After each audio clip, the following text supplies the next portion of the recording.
eu vou prosseguir, agora falando de sabedoria coletiva, e vou falar, e aí a gente volta para as salas novamente. Vou trazer para vocês alguns elementos da sabedoria coletiva agora.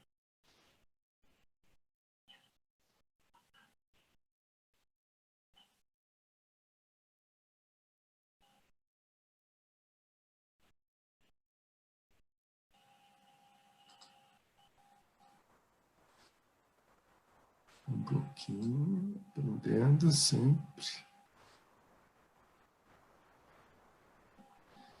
Muito bem, eu vou... No final a gente vai ter a oportunidade de refletir sobre a alma da colaboração, né, trazendo os nossos insights, tanto da sabedoria individual como coletiva. E da sabedoria coletiva, eu particularmente... vou trazer um pouco da minha carreira como designer, né? Fiquei muito tempo atuando, achando que eu estava colaborando, achando que eu sabia me relacionar coletivamente, mas de fato eu tinha uma dificuldade já inicial, que era essa da confiança genuína mesmo, que é o quanto que você tem uma abertura para a humanidade que te permite, mesmo para um estranho, você confiar totalmente nele. Ao longo da minha vida, eu fui percebendo, aprendendo e tocando nessa questão fundamental. Assim, o quanto que a gente desaprende a confiar de maneira genuína, né? O quanto que a gente é educado para desconfiar. E, como você deve saber, o Brasil é um dos países mais desconfiados do mundo, né? Os rankings aí que aparecem, pesquisa. O nosso é sempre um dos no top do índice de desconfiança. Então, a prática da confiança genuína, ela está relacionada a gente desenvolver a sabedoria interna, e aí permite, então, que quando a gente entra no campo coletivo, a base de entrada nossa seja de muita abertura para o que vai emergir. E quando está combinado a nossa capacidade de criar um ambiente de cuidado, respeito, união e acolhimento, a gente começa a criar em ecossistemas ou em estruturas colaborativas que estão iniciando uma condição importantíssima de pertencimento, né? Então, se a gente olhar também a teoria de ecossistemas, que basicamente são estruturas colaborativas, como é que eu consigo sustentar ao longo do tempo pessoas que muitas vezes se aproximam porque tem alguém chamando, né? E depois, à medida que o ecossistema vai amadurecendo, ele vai por si só se distribuindo e permitindo, então, que ele não necessite mais daquele líder iniciador. Então, para a gente fazer esse percurso, ele parte, então, da confiança genuína, parte do sentido de pertencimento, e muito sustentado também pela abertura, que é a forma como a gente age para incluir os outros e para criar um ambiente de autenticidade, que aí ele faz realmente que a criatividade começa a operar nessa estrutura colaborativa. Então, olhem só esses três elementos juntos, né? Quando tem confiança genuína, tem pertencimento e estou adotando a inclusão e a autenticidade. A inclusão é uma das coisas mais difíceis também, a gente nota como é difícil mesmo, a gente às vezes se acha preparado para incluir, mas a gente é sempre pego de surpresa, né? Desincluindo pessoas, ou porque elas nos incomodam, porque pensam diferente, ou porque a gente acha que aquela pessoa, de certa forma, nos ameaça. Então, a gente está o tempo inteiro lutando internamente para incluir. E aí, a criatividade é um elemento poderoso para sustentar a sabedoria coletiva. E quando ela está agindo, a gente consegue fazer projetos incríveis juntos e ativar a celebração. Muitas tradições de sabedorias colocam a celebração como um elemento importantíssimo, né? Entre elas o Dragon Dreaming, que muitos de vocês têm contato. Mas a gente nota, assim, estruturas colaborativas que não celebram, elas não conseguem ter um padrão de desempenho muito alto, como outras que celebram. Então, o espaço de celebração envolve a gente homenagear pessoas, reconhecê-las e, principalmente, agradecer e honrar aqueles que ou vieram antes de nós, aqueles que iniciaram, aqueles que são mais velhos de idade. E essa capacidade de celebrar de uma maneira mais ampla, né, no sentido de celebração, que não é somente diversão, mas sim no sentido de honra, ele faz com que um ecossistema de colaboração, uma estrutura colaborativa, um ambiente colaborativo adquira uma outra qualidade. E aí, quando a gente tem esses elementos, tem outros elementos que compõem a sabedoria coletiva, mas eu preferia, assim, focar nesses, por enquanto. Então, a gente pode dizer que a gente consegue coevoluir em sincronicidade. E essa coevolução em sincronicidade faz com que projetos que a gente realiza no CollabSoul, por exemplo, a Collab Store, que é uma loja que a gente abre todo ano por 2 dias, ela aconteça com muita generosidade, abundância e resultados incríveis.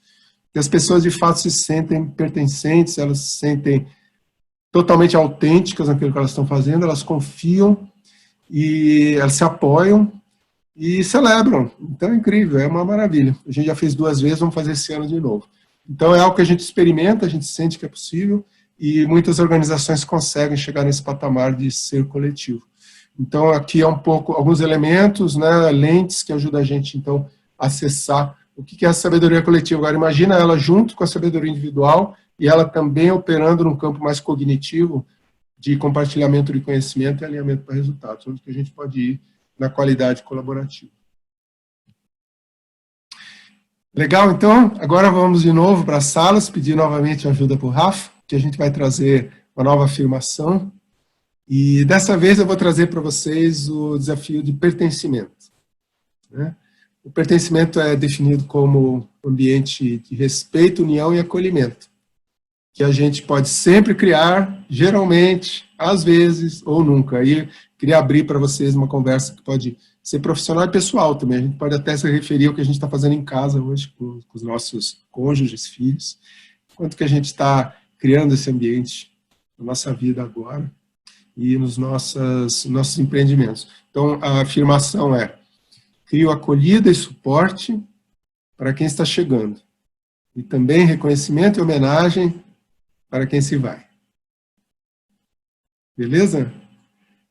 Então, eu e a Michele vamos estar nas salas novamente. Talvez a gente esteja com outras pessoas. Vai ser maravilhoso encontrar com mais pessoas, mas se forem as mesmas, vai ser maravilhoso do mesmo jeito. Então, para conduzir as salas.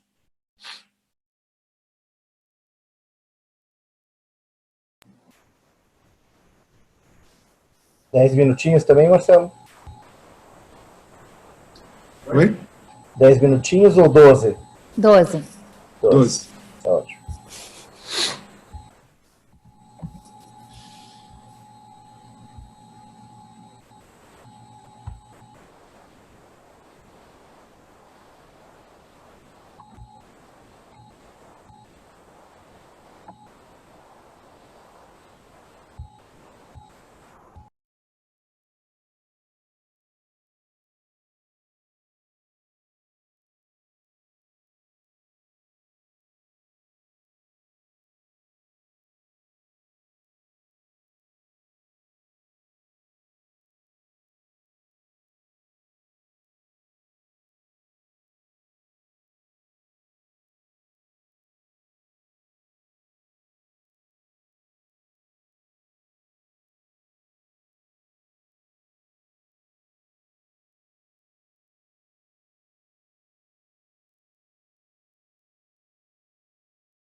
Aí estamos retornando, aos poucos. A Michele foi para um espaço sideral, mas já está chegando.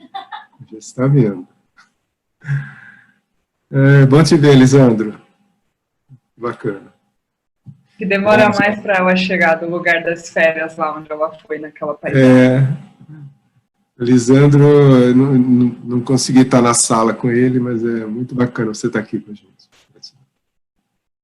Obrigado, Marcelo. Eu vou colocar minha tela virtual aqui, peraí.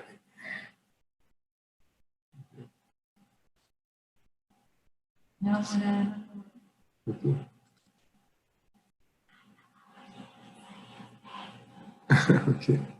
Muito bem.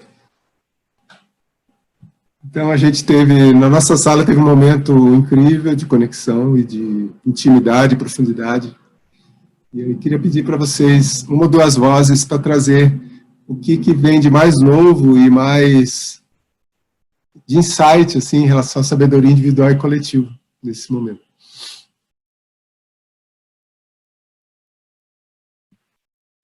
Eu acho que para mim ficou mais claro, assim, o quanto que nesse momento as coisas têm mudado, né, o nosso modo de agir, assim, tem sido diferente. Eu acho que principalmente por essa motivação do medo, assim, a gente acaba não conseguindo agir com o mesmo padrão de outros momentos, assim. Eu sinto que ficou mais claro isso, assim, pela minha autorreflexão e pela fala de outras pessoas também que compartilharam.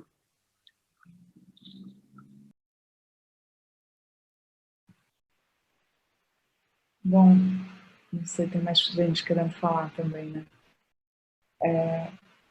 Eu fico sempre muito tocada e me sinto tão honrada quando eu estou na presença do grupo que emerge de tamanha inteligência que faltam palavras.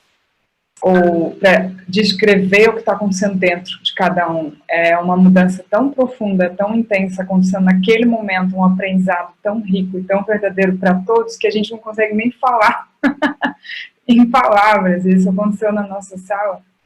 E é muito rico. Obrigada pela oportunidade desse encontro.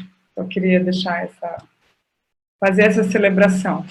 Agora, fechando ciclos, né, Rafa? Queria falar também, eu acho que esse momento que a gente está vivendo faz com que a gente reflita sobre muitas coisas. Eu tenho aproveitado esses momentos também para participar de vários webinários dos mais variados assuntos, né? Isso eu vejo que é uma vantagem desse momento, vários cursos e informações que eram pagas, hoje foram disponibilizadas gratuitamente. Isso é eu vejo como uma grande vantagem desse momento, um momento realmente para reflexão e para aprendizado. E como reflexão, eu vejo também que as pessoas estão retomando, né, reencontrando os próprios valores. O fato da reclusão, né, que muitos aí tem muitas piadas, muitas brincadeiras em relação a isso, eu acho que tem um lado positivo, né, que as pessoas voltarem a se enxergar como indivíduos, voltarem a se enxergar como o papel delas, né, na sociedade, e não só as pessoas, mas também os objetos que estão em torno da gente, né. Hoje a gente vive numa sociedade onde tudo é rápido, tudo é descartável. Agora, nesse momento, a gente tem oportunidade de ressignificar objetos, ressignificar coisas, redescobrir coisas que nós tínhamos em casa há anos e não sabíamos por que tínhamos, ou consertar objetos que estão lá há anos para consertar naquele dia que nunca chegaria e chegou. Então, é um momento realmente de redescoberta, e acho que um encontro como esse que nós estamos fazendo aqui é muito proveitoso nesse sentido, onde a troca, né? Como eu falei, estou participando de muitos eventos e eu sempre vejo que os eventos são muito, não são diálogos, são monólogos, são pessoas que querem passar a informação e também eu vejo, esse é um pouquinho do lado negativo de ter tanta informação, que é o excesso da informação, né? Tem muita informação de todos os lados, e a gente tem que também parar, pensar e ver como aquela informação vai ser útil, né, para a gente nesse momento, e se realmente vai ser útil, né? Não é o fato simplesmente de ter muitos conteúdos gratuitos que eu tenho que fazer todos os webinários, todos os cursos do mundo, mas eu tenho que entender qual é o caminho. Então, é um momento, enxergo isso que está passando como um momento de reflexão, e aqui também um momento de reflexão onde ele pode expor, né, o momento que está passando. Acho que é excelente, estou gostando bastante. Gratidão, Lisandro. Então, a gente vai agora para a última parte. Eu vou dividir a tela com vocês. Estou meio perdido aqui, peraí.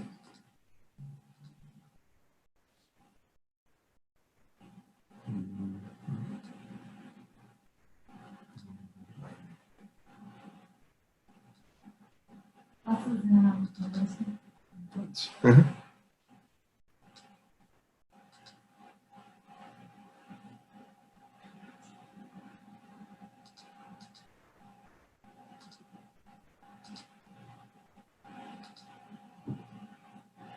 Muito bem. Não sei se a Michele quer fazer algum comentário. Não?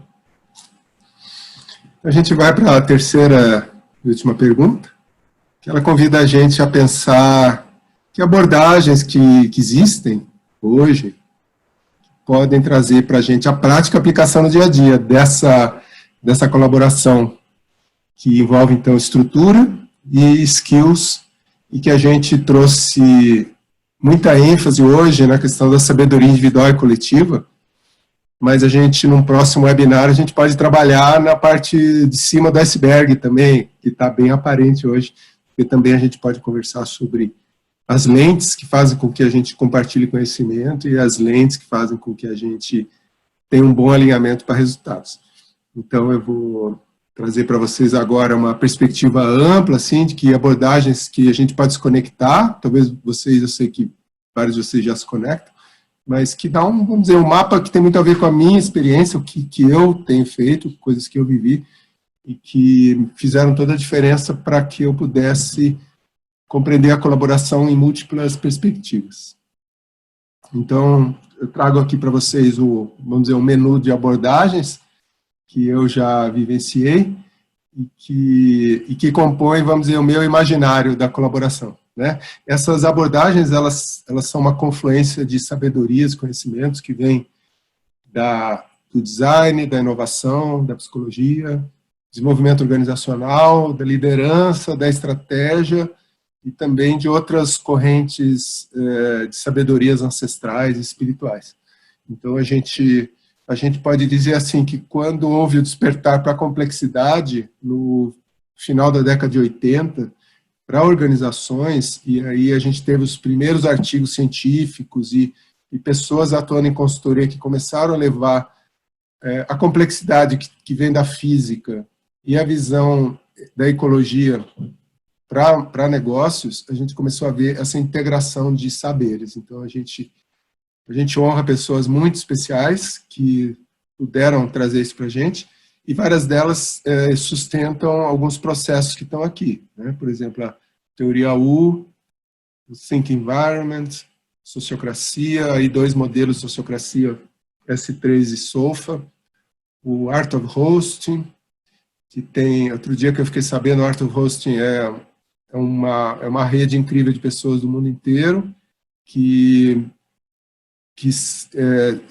se juntam de forma colaborativa distribuída para ter aprendizados emergentes. E o menu do Art of Hosting, e as pessoas que iniciaram o Art of Hosting, muitas vezes a gente não honra, mas aí outro dia eu estava lendo um artigo científico e descobri quem é. É um casal europeu, que, inspirado pela Margaret Whitley, no ambiente que ela criou na década de 90, eles trouxeram o Art of Hosting.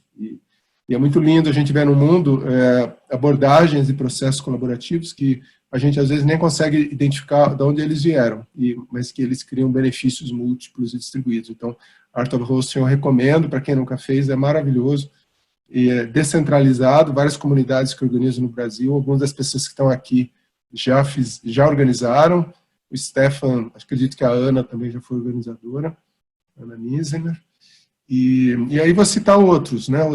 Outras abordagens como Design Thinking, comunicação não violenta, processos e abordagens de mediação de conflitos, liderança integral, antroposofia aplicada a organizações, todas as abordagens de mindfulness derivadas. Eu coloquei Vipassana porque é algo particular meu, que é uma linha muito específica de mergulho em meditação e que fez muita diferença na minha vida.